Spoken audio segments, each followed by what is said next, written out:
The light is dim. Shadows crawl across cold stone walls.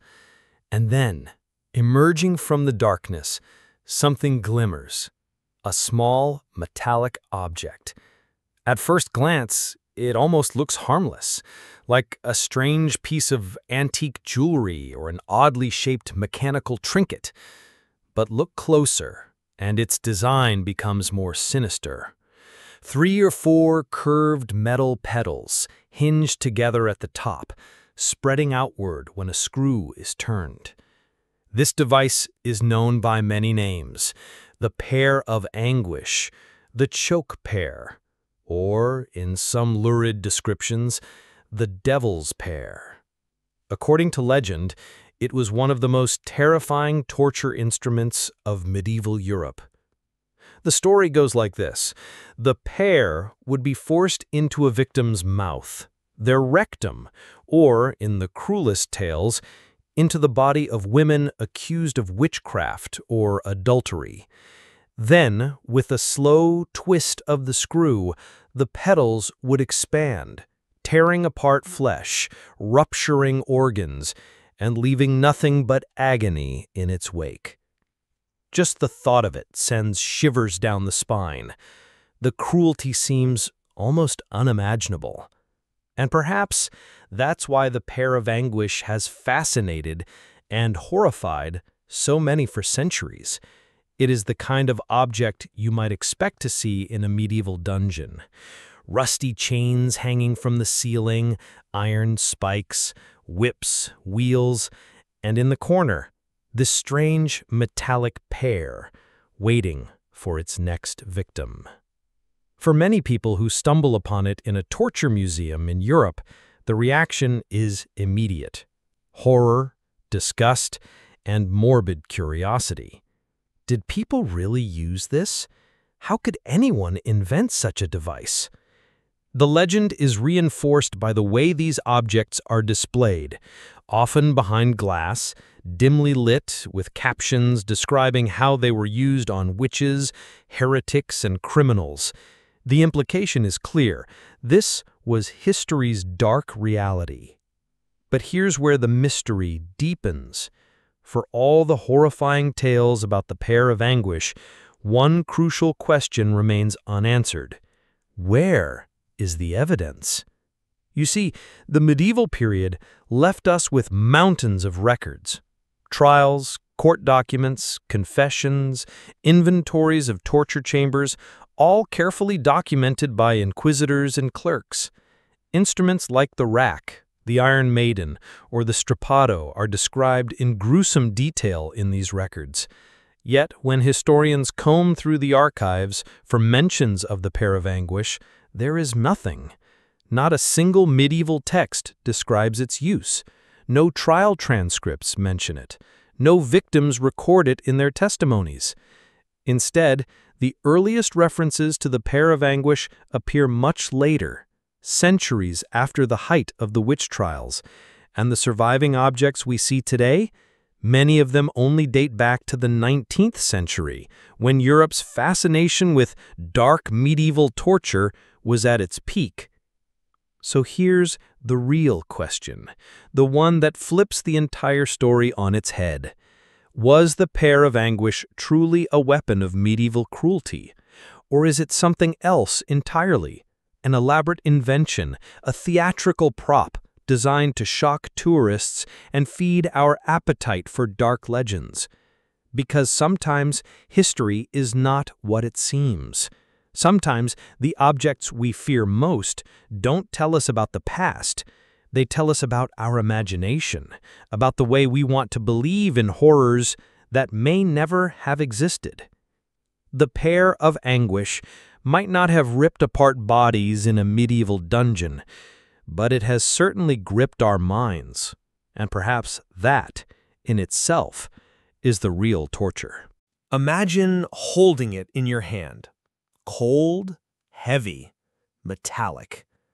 At first glance, it looks like nothing more than a strange piece of ironwork, shaped vaguely like a pear.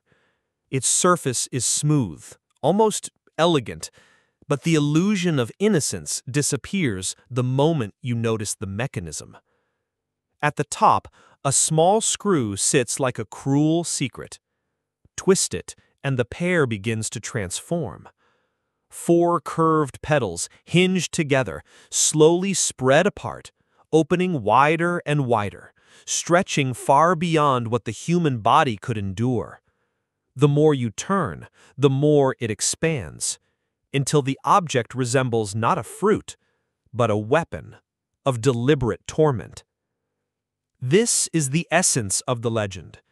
According to the stories whispered across Europe, the Pear of Anguish was not just an object, it was a punishment, a sentence, a death warrant disguised as iron.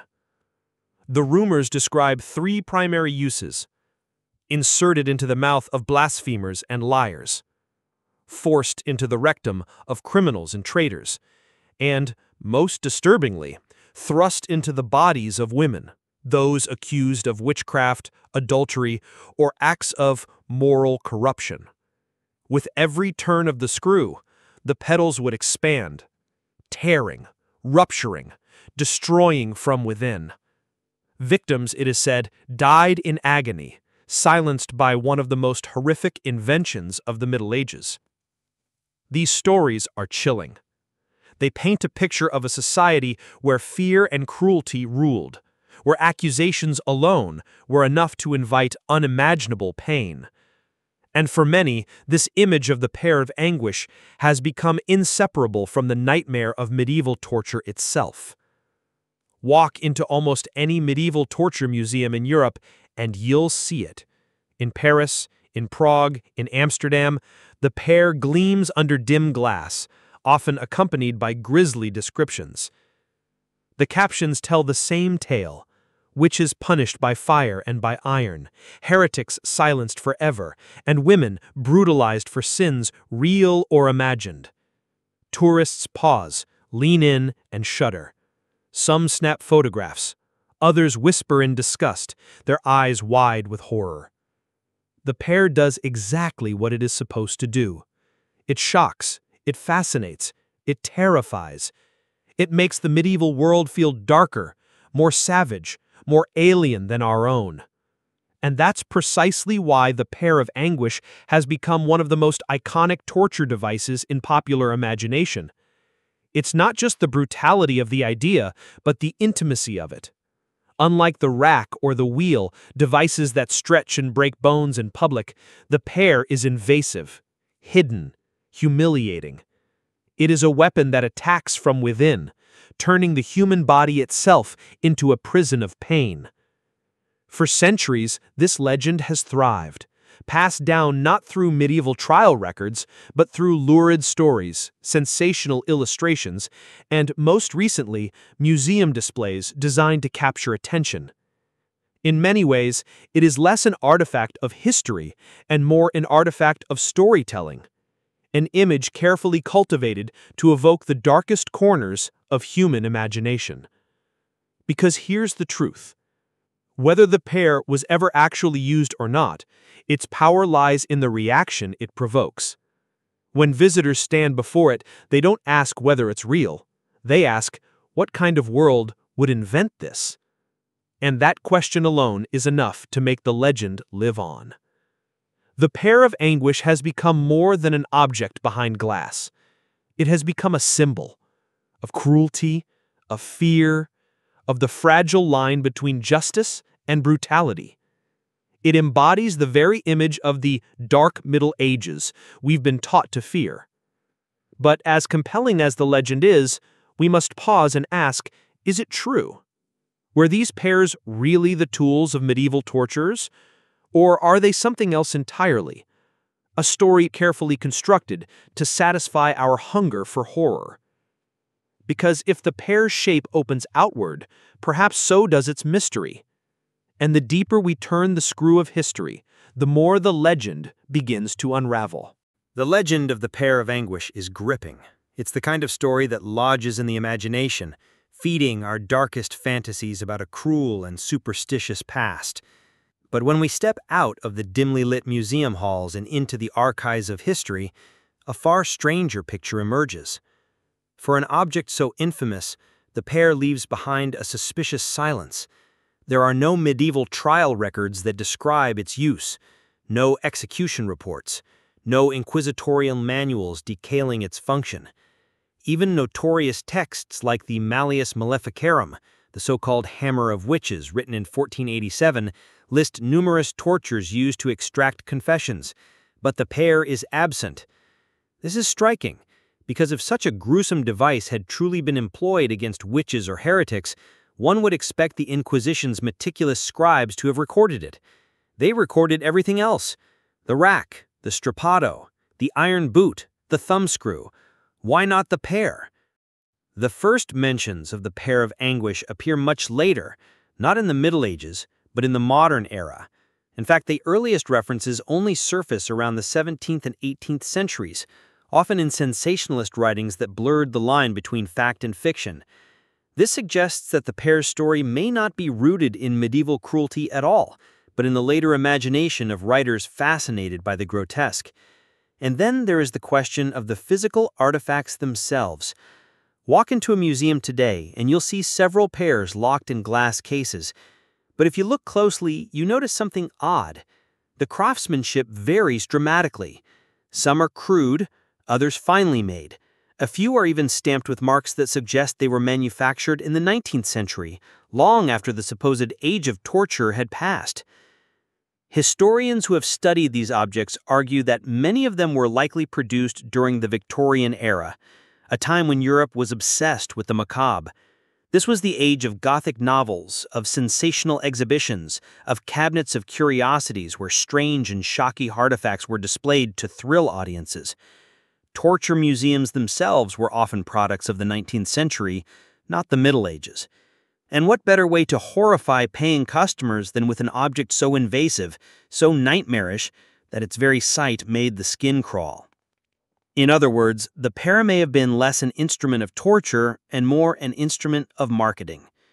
Take the so-called medieval torture museums across Europe. Many of them trace their origins not to medieval dungeons, but to 19th and 20th century collections assembled for tourists. Objects were bought, traded, or fabricated outright, then given lurid backstories to attract attention. The Iron Maiden of Nuremberg is the famous example, a supposed spiked coffin designed to impale victims. For centuries, it was paraded as evidence of medieval savagery. But modern scholarship has shown that the Iron Maiden was actually constructed in the 18th century, pieced together from older parts to create a shocking display for visitors. The Pear of Anguish may well belong to the same tradition of fake history. So where did the idea come from? Some researchers suggest that the pair could have originated as a chastity device or a symbolic warning rather than an actual torture instrument. Others point to the existence of expandable metal gags or medical tools that superficially resemble the pair. Over time, these objects may have been reinterpreted or deliberately misrepresented as instruments of cruelty. After all, a surgical dilator or gag lacks drama. A device for tearing women from within sells tickets. And let's not forget, the pair story fits perfectly into the modern myth of the Dark Ages, a myth that paints medieval Europe as irrational, barbaric, obsessed with torture and superstition. This narrative has been exaggerated for centuries, often to make the modern world look more enlightened by comparison. By showcasing grotesque devices like the pair, museums and writers could reinforce the idea that we have escaped a nightmarish past. But peeling back the layers, we see something else. The pair doesn't tell us much about the Middle Ages. It tells us about ourselves. It tells us about the Victorian hunger for spectacle, the 20th century tourist industry, and our own fascination with fear. We want to believe the pair was real because the story shocks us, because it makes history feel dangerous and alien. And in that way, the pair succeeds brilliantly, even if it never once tasted blood. Of course, not everyone is convinced. Some argue that just because there are no records doesn't mean the pair wasn't used. Torture by its nature is secretive. Many crimes of history go unrecorded. Could it be that the pair was simply too shameful, too obscene to write down? Perhaps. But historians remind us that medieval scribes were not shy about describing other horrors in detail. If the pear had been widespread, it's hard to believe it would have left no trace. What we are left with, then, is a paradox. The Pear of Anguish is both everywhere and nowhere. It is displayed in countless museums, printed in books, and whispered in countless retellings. Yet in the actual archives of medieval Europe, it vanishes like smoke. The truth may be disappointing for those who crave horror, but it is also liberating. Because by exposing the pear as myth, or at least as a questionable artifact, we begin to see history more clearly. We see how easily our imagination can shape the past. We see how evidence can be manufactured, sold, and consumed. And we see how myths can endure, not because they are true, but because they satisfy something deep within us. In the end, the Pear of Anguish may not be a medieval torture device after all. It may be a mirror, reflecting our own fascination with cruelty, our hunger for shock, our willingness to believe the worst about the past. And that realization is in its own way just as haunting as the legend itself. Because sometimes the scariest thing about history is not what happened, it's what we choose to believe. The story of the Pear of Anguish should have ended long ago. If it truly were a medieval tool, then the silence of the archives condemns it to obscurity. If it was a fabrication of later centuries, then it should have remained a curious footnote. And yet, the pear continues to live on. Its twisted petals appear in museums, in sensationalist books, on YouTube thumbnails, and even in horror films. Why? To understand why the legend refuses to die, we need to look not at the Middle Ages, but at the 19th century, an era when Europe was reinventing its relationship with the past. Dark tourism and the birth of horror entertainment. The 19th century was a time of rapid change, industrialization, the rise of railroads, and the birth of mass tourism. Suddenly, ordinary people could travel more easily than ever before. And where did many of them go? Not just to cathedrals or art galleries, but also to sites of death, punishment, and fear. This was the beginning of what we now call dark tourism, the fascination with visiting places associated with suffering and horror. In Paris, London, and Prague, entrepreneurs realized there was money to be made in exhibiting the grotesque. Wax museums displayed crime scenes, guillotines, and reconstructed torture chambers. Traveling fairs carried cabinets of curiosities, filled with skeletons, oddities, and supposed medieval artifacts. For a public hungry for thrills, few things were more captivating than the idea of barbaric instruments once used against witches, criminals, or heretics. The Pear of Anguish, with its obscene and shocking design, was perfect for this world. It was small enough to be displayed in glass cases, terrifying enough to provoke whispers, and ambiguous enough to allow curators to invent any story they wished. This, they would tell wide-eyed visitors, was placed in the mouths of blasphemers or inside the bodies of adulterous women. The more horrific the tale, the more tickets sold. The printing press of fear. But the pear's legend spread not just in museums, but also through the explosion of popular publishing in the 19th century. Cheap pamphlets, illustrated books, and sensational histories reached audiences far beyond the elite. Publishers discovered that nothing sold better than tales of cruelty. Consider the Gothic novels of the era, stories dripping with darkness, medieval castles, and unspeakable secrets. These works blurred fact and fiction, creating a mental landscape in which devices like the pear seemed perfectly at home. And when actual museums and collectors claimed to possess such objects, readers were inclined to believe. The Victorian era was also the age of illustrated journalism. Engravings of torture devices, whether real or invented, circulated widely. The pear's image, with its twisted petals and cruel screw mechanism, was reproduced again and again. Each time it became less a question of authenticity and more a matter of cultural memory. The more it was drawn, printed, and described, the more real it became in the popular imagination. Horror sells, the economics of fear. At its core, the endurance of the pear is also about economics. Fear is a commodity, and it has always been profitable. In the 19th century, tourist traps understood this instinctively. A dusty old dungeon by itself might bore visitors, but fill it with spiked chairs, racks, and mysterious pears, and suddenly you had an unforgettable attraction. Even today, tourist museums across Europe draw millions of visitors annually. Many of these institutions freely admit that their collections mix authentic artifacts with replicas or inventions. But for most tourists, the distinction doesn't matter. They come for the experience, for the shiver that runs down the spine when standing before a relic of supposed cruelty. The pear thrives because it is an excellent story. It taps into universal fears, violation, secrecy, punishment for sins. Unlike a rack or an iron boot, which are impersonal and external, the pear suggests a violation from within. It is intimate horror, and stories that disturb at this level are not easily forgotten. The myth of the Dark Ages.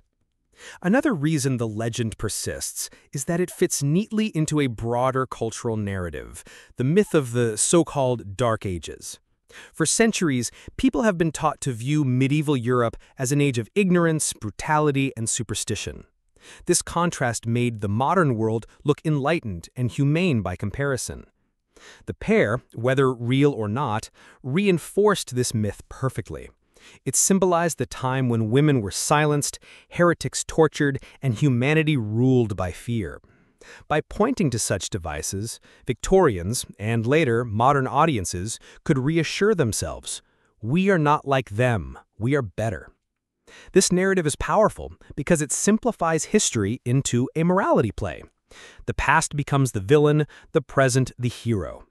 Devices like the pear are props in this drama, proof that civilization has advanced. Whether or not the pear was actually used is almost irrelevant. What matters is that it tells the story people want to believe. Psychology of the macabre. But beyond economics and cultural myths lies something deeper, the human psyche itself. We are, in a strange way, drawn to horror. Psychologists describe this as morbid curiosity, the compulsion to look at things that disturb us. From ancient gladiatorial games to modern horror films, people have always sought the thrill of fear in controlled environments. The Pear of Anguish feeds this curiosity perfectly. Few images are more unsettling than the thought of an object designed to destroy someone from the inside. It is the very definition of taboo, and thus irresistibly fascinating. There is also an element of projection. When we imagine the pear, we imagine not only cruelty, but also punishment for secret sins. The idea that blasphemers, witches, or adulterous women were subjected to such a fate touches on hidden anxieties about morality, sexuality, and power. It is a story that resonates precisely because it presses on cultural nerves. The digital age, a new life for an old lie. Today, the pear has found yet another stage, the internet. On YouTube, TikTok, and Instagram, short videos about horrifying medieval torture devices rack up millions of views. The pear is almost always included, its story repeated with minimal skepticism. After all, algorithms reward shock value, not historical accuracy. This is how myths survive in the digital age. A gruesome object makes for a clickable thumbnail. A shocking story makes for shareable content. And the cycle repeats. The very tools that were once used by Victorian publishers, sensationalism, illustration, shock, are now reborn in new formats for global audiences. Enduring because we need it. So why does the legend endure? Because, in a sense, we want it to.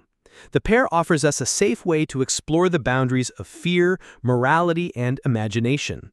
It satisfies our curiosity about cruelty while keeping us at a comfortable distance from it. It allows us to look into the abyss without falling in. It also tells us something about ourselves. The Pear of Anguish may never have silenced a single victim, but it speaks volumes about our relationship to history. It shows how easily stories can be invented, how myths can be monetized, and how fear can be packaged and sold across centuries. In the end, the pair is not just an artifact, whether real or forged, but a mirror that reflects both our fascination with the grotesque and our willingness to believe the worst about the past. That is why it remains, long after the supposed torturers and their dungeons have vanished. The pair survives because it is more than an object. It is a story, and stories, especially the dark ones, are very hard to kill. The Pear of Anguish may never have tortured a single human body. No screams were likely wrung from its steel petals, no confessions extracted under the pressure of its cruel screw. But in another sense, the pair has tortured us all, not through pain of the flesh, but through the imagination. For more than 2 centuries, it has haunted our museums, our books, and now our screens.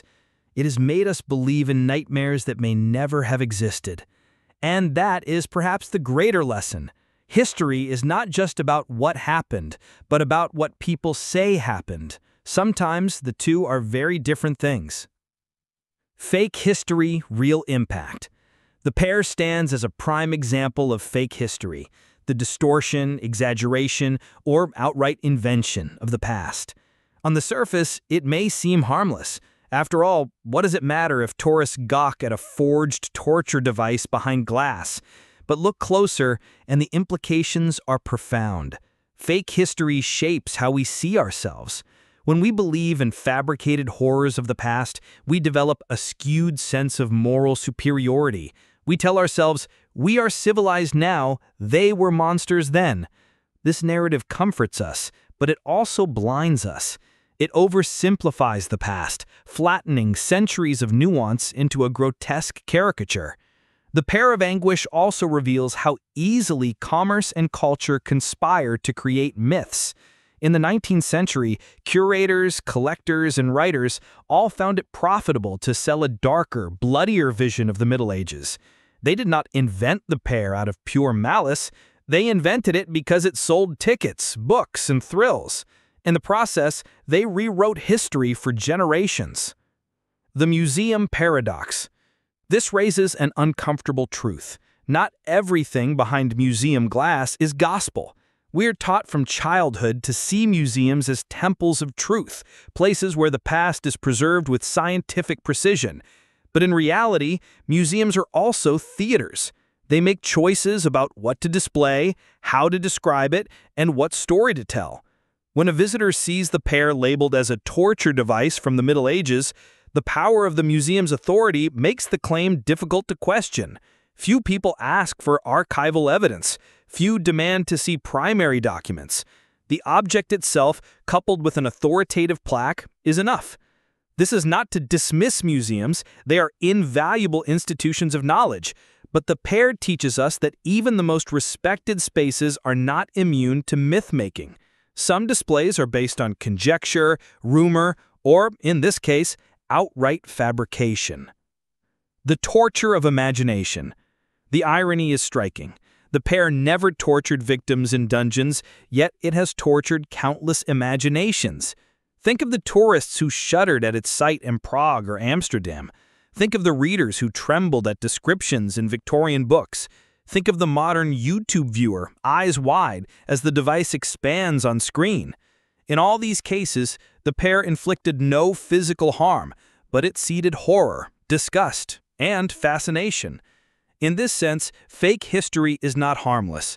It consumes mental space. It implants images that feel more real than reality itself. And it distracts us from the genuine tragedies and cruelties of history, which deserve our attention far more than invented nightmares. The temptation of bloody myths. Why do we fall for such myths? Because they are dramatic. Human beings are naturally drawn to stories that shock, disturb, and captivate. A plain historical truth, say about trade routes or agricultural practices, rarely makes our hearts race. But a tale of secret punishments, hidden dungeons, and forbidden sins, that travels quickly. This is why bloody legends spread so easily. They bypass rational analysis and speak directly to emotion. The Pear is a perfect example. Its design alone suggests unspeakable cruelty. We do not ask whether it was real, we only imagine how terrible it would be if it were real. And so the myth persists not because evidence supports it, but because the story is simply too powerful to ignore. The responsibility of skepticism. What then can we learn from the Pear? Perhaps the most important lesson is to doubt. To recognize that not every artifact, not every museum label, and not every story is true. Skepticism is not cynicism. It does not mean rejecting everything, nor refusing to believe in history itself. Instead, it means asking questions. What sources confirm this story? When did people first start talking about it? Who benefits from keeping this narrative alive? Had more people asked such questions in the 19th century, the Pear might never have become a cultural icon. Instead, it spread because people wanted to believe, and because few challenged the tale. In the 21st century, with misinformation spreading faster than ever, this lesson is even more urgent. The Pear warns us not only about medieval myths, but about the power of fake narratives in general. Beyond the Pear, the danger of distorted history. The Pear of Anguish may be just one object, but it symbolizes a larger danger. When history is distorted, even in small ways, it erodes our trust in the past. It creates a gap between what actually happened and what we imagine, and in that gap, manipulation thrives. Fake history can be used to justify prejudice, to fuel nationalism, or to demonize entire groups. If we can believe in forged torture devices, how much easier it is to believe in distorted accounts of wars, revolutions, or cultures. The stakes are higher than we realize. This is why the Pear matters. It is not only a curiosity, it is a warning. A reminder that every time we accept a myth uncritically, we surrender a piece of our ability to think clearly about the world. A call to critical curiosity. So let the Pear be more than a symbol of horror. Let it be a challenge. The next time you step into a museum or scroll past a shocking headline or watch a sensational documentary, pause. Ask yourself, is this real? Where is the evidence? By practicing this form of critical curiosity, we protect ourselves not only from fake history, but from the broader machinery of misinformation. The very habit of questioning is a shield, one that prevents us from being seduced by every bloody myth dressed up as truth. Conclusion: the real torture.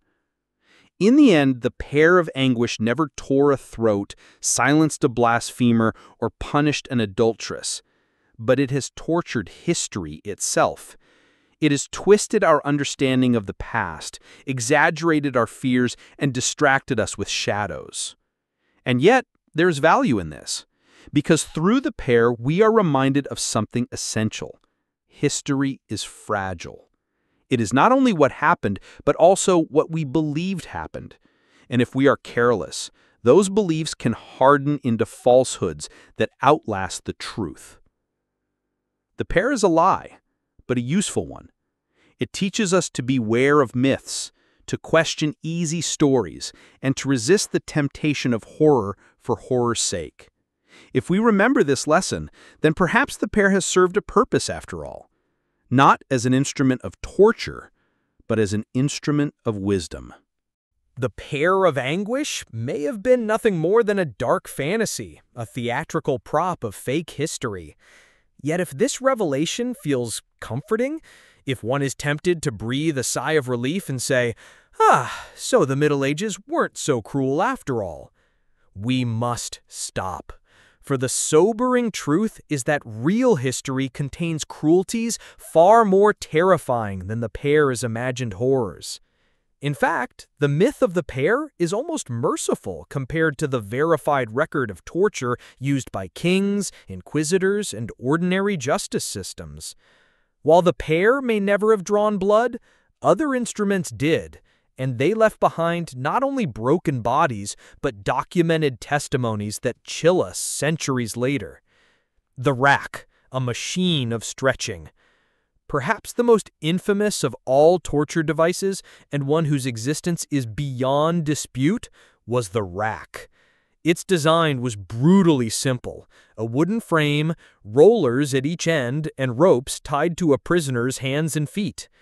With each turn of the handle, the ropes tightened, dislocating joints, tearing tendons, and eventually ripping limbs from their sockets.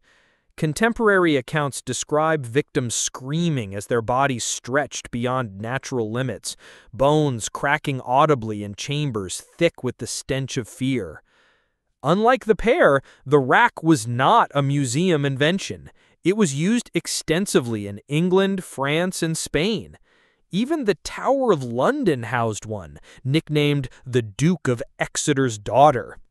The pair might look terrifying, but the rack was terrifying. Its cruelty was mechanical, methodical, and indisputably real. The Judas Cradle, death by sitting. Another gruesome device was the Judas Cradle, used in some parts of Europe. Victims were hoisted above a pyramid-shaped wooden seat and slowly lowered onto its sharp tip. The weight of the body did the rest. Muscles tore, infection spread, and death could come after hours or days. Compared to this, the pair seems almost theatrical. The Judas Cradle was not just an idea, it was an instrument that turned the act of sitting, a gesture of rest, into the slowest imaginable torment. The breaking wheel, torture in public. If some devices were hidden in dungeons, others were displayed openly to send a message. The breaking wheel, used throughout Europe, was both execution and spectacle. A condemned person was tied to a large wooden wheel, limbs splayed. Executioners then smashed their arms and legs with an iron bar, breaking bones one by one. The broken body was then woven into the spokes of the wheel and left exposed, sometimes for days, sometimes until birds picked the flesh clean. Unlike the pair, which was whispered about in pamphlets and displayed in museums, the breaking wheel was a public ritual of terror. Entire villages gathered to witness the slow destruction of a criminal. Here, the horror was not hidden in the imagination. It was carved into the memory of communities. Iron boots and thumbscrews, pain in small packages. Not all tortures required elaborate machinery. Some were small, portable, and devastatingly effective. The iron boot, for instance, was a simple set of metal casings clamped around the victim's legs. Hot wedges or rods were then hammered between the casing and the flesh, shattering bones. The thumbscrew worked on the same principle but targeted fingers, crushing them joint by joint. These devices remind us that cruelty did not require theatrical props shaped like pears. It only required imagination and a willingness to turn the body itself into a battlefield. The strappado, punishment by suspension. Inquisitorial torture often used the strappado, a technique so simple that it required nothing more than a rope and a pulley. Victims' hands were tied behind their backs, and they were hoisted into the air, suspended by their bound wrists. The sudden jerk often dislocated shoulders instantly. Sometimes the victim was dropped partway and stopped abruptly, doubling the shock. Survivors described the excruciating pain of joints torn from sockets, nerves crushed, and ligaments shredded. Again, this was not a fantasy, it was routine. And unlike the pair, it is described in chilling detail in trial records of the Inquisition. Why the reality hurts more. At this point, one might ask, if real torture was so widespread and brutal, why did the Pear of Anguish myth gain so much traction? Perhaps because it looked shocking but was, in some ways, easier to face. The pear's horror lies in its bizarre design and suggestive shape. It plays on taboos, sexuality, betrayal, blasphemy, but without much evidence of real bloodshed. In contrast, devices like the rack and the breaking wheel were undeniably real, with documented victims and undeniable suffering. These truths are harder to digest. In a way, the pear serves as a psychological shield. By fixating on a sensational but fake device, we divert our gaze from the horrors that actually occurred. We can indulge our appetite for the macabre without confronting the unbearable weight of genuine cruelty. Lessons from real torture. The existence of real torture devices forces us to confront some uncomfortable lessons about human nature. Cruelty is often banal. It does not always require elaborate tools. Sometimes a rope, a wedge, or a wheel is enough. Violence is social. Public executions, like the breaking wheel, show how entire communities participated in spectacles of pain. Power breeds innovation. Authorities created these devices not out of random sadism, but to maintain order, extract confessions, and enforce obedience. These lessons matter today. They remind us that violence is not just a relic of the past. Whenever power goes unchecked, the temptation to use pain as a tool resurfaces. Facing the darker past. The Pear of Anguish is frightening, yes, but it is almost merciful compared to what history records with certainty. To acknowledge this is not to wallow in gore, but to respect the truth. For if we only believe in myths, we deceive ourselves twice. Once by exaggerating cruelty where it may not have existed, and once by ignoring cruelty where it undeniably did. The real challenge is to face the darker past with open eyes, to admit that human beings in all eras are capable of unimaginable cruelty, and that the myths we invent sometimes pale in comparison to the realities we'd rather forget. Conclusion: the greater horror. The Pear of Anguish may never have harmed a soul, but the rack stretched bones, the wheel shattered bodies, the cradle tore flesh, and the strappado ripped shoulders apart. And perhaps this is the final irony. The myth of the pear survives precisely because it is less terrifying than the truth. It allows us to shudder, to feel a thrill of horror without confronting the far greater horror of what human beings truly did to one another. The lesson is then not that we should be grateful the pear was fake, it is that we should be humbled that reality was worse. For in the shadow of these devices, we see the truth about history and the truth about ourselves. History is not only about what happened, it is also about what we believe happened. The story of the Pear of Anguish shows us that sometimes myths endure longer than facts. And perhaps that is because myths reveal something deeper about our fears, our desires, and our fascination with the grotesque. As we journeyed through this exploration, we discovered that the pear was likely never used in any dungeon, nor described in contemporary records. Instead, it was a product of the 19th century, a time when museums, pamphlets, and tourist attractions flourished by shocking audiences hungry for tales of medieval cruelty. In other words, the pear was not an instrument of torture, it was an instrument of imagination. Yet imagination itself can wound. The pear has haunted generations not because of what it did, but because of what we believed it could do. The power of fake history. This raises a larger point about history itself. Every culture preserves stories that are partly true and partly invented. Sometimes the invention is innocent, a misunderstanding, a legend passed down orally. Other times it is deliberate, a distortion meant to entertain, to frighten, or to control. The Pear of Anguish belongs to this latter category. It was designed to shock, to titillate, to sell tickets and fill display cases. And it succeeded. Even today, countless websites and YouTube channels repeat the story uncritically, adding layers of horror to an already exaggerated legend. But what does it mean for us, as modern audiences, when we realize we have been duped?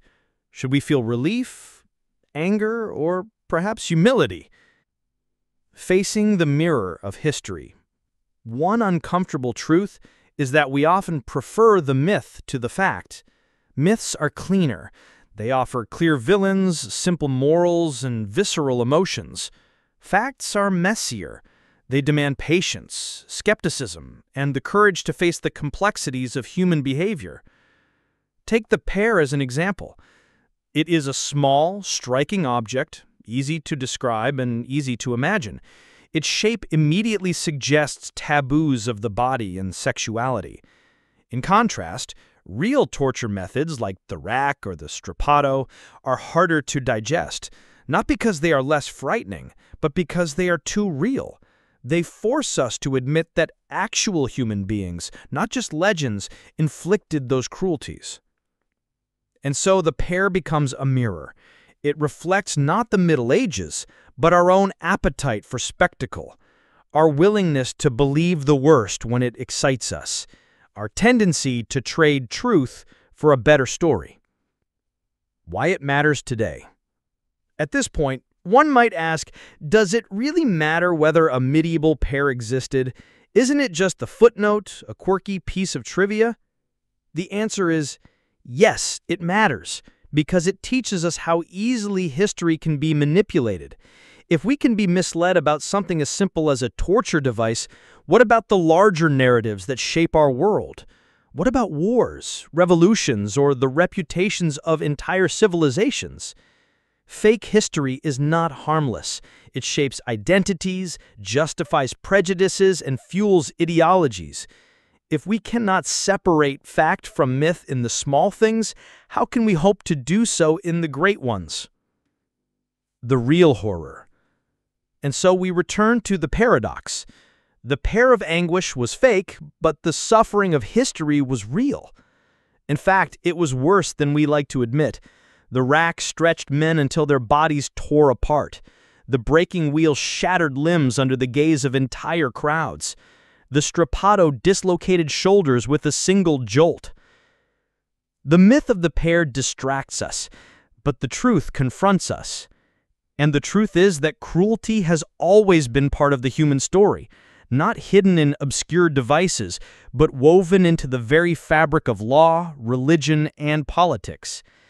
That is the real horror, not a pear-shaped object in a museum, but the reminder that human beings have always been capable of extraordinary brutality. The responsibility of memory. What should we do with this knowledge, then? Perhaps the answer lies not in rejecting myths altogether, but in treating them carefully. Myths can be doorways, inviting us to look closer, to ask questions, to dig deeper. But once inside, we must have the discipline to separate fantasy from fact. Museums, educators, and storytellers all share this responsibility. To entertain, yes, but also to enlighten. To remind us that history is not a haunted house designed to scare us, but a complex landscape of choices, mistakes, and consequences. For audiences like us, the responsibility is just as great. We must cultivate skepticism. We must learn to ask, where does the story come from? Who benefits from it? And what does the evidence really say? Leaving with a question. As we close this journey, perhaps the most important takeaway is not about the pear itself, but about us. Why do we cling to myths of torture and cruelty even when we know they may be false? What does that hunger say about the human mind, about our fascination with the darkness? The Pear of Anguish has never harmed a single person, but it has lived rent-free in our collective imagination for centuries. And so the final question I leave you with is this: what is more dangerous, The cruelty we invent, or the cruelty we choose to ignore? The answer, as always, is yours to ponder.